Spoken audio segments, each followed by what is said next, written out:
Hi friends, എല്ലാവർക്കും പുതിയ വീഡിയോയിലോട്ട് സ്വാഗതം. ഇന്ന് ബേക്കറി കടയിലൊക്കെ കിട്ടുന്ന ചെറിയ മൈദ ബിസ്ക്കറ്റിൻ്റെ റെസിപ്പിയാണ്. എങ്ങനെയാണ് ഉണ്ടാക്കണമെന്ന് നോക്കാം.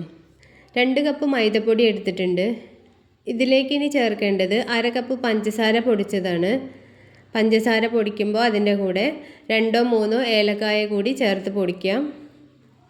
പൊടിച്ച പഞ്ചസാര മൈദയിലേക്ക് ചേർത്ത് കൊടുക്കാം.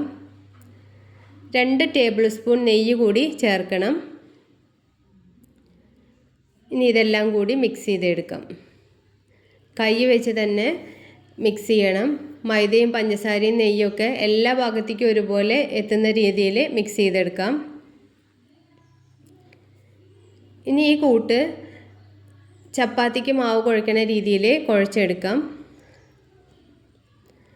കുറേശ്ശെ പാല് ചേർത്താണ് കുഴക്കണത്. അത്യാവശ്യം ഒരു ടൈറ്റോട് കൂടി കുഴക്കണം, നല്ല ലൂസാവരുത്.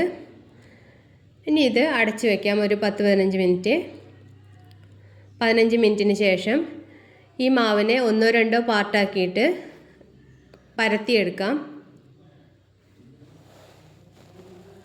ഇനി ഇതിൻ്റെ അരികൊക്കെ ഒന്ന് വെട്ടിക്കളഞ്ഞ് സ്ക്വയർ ഷേപ്പിൽ ചെറിയ പീസാക്കിയിട്ട് മുറിച്ചെടുക്കാം.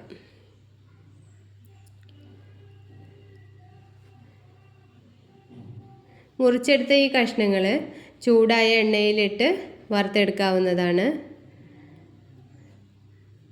ചൂട് മീഡിയം ഫ്ലെയിമിലായിരിക്കണം.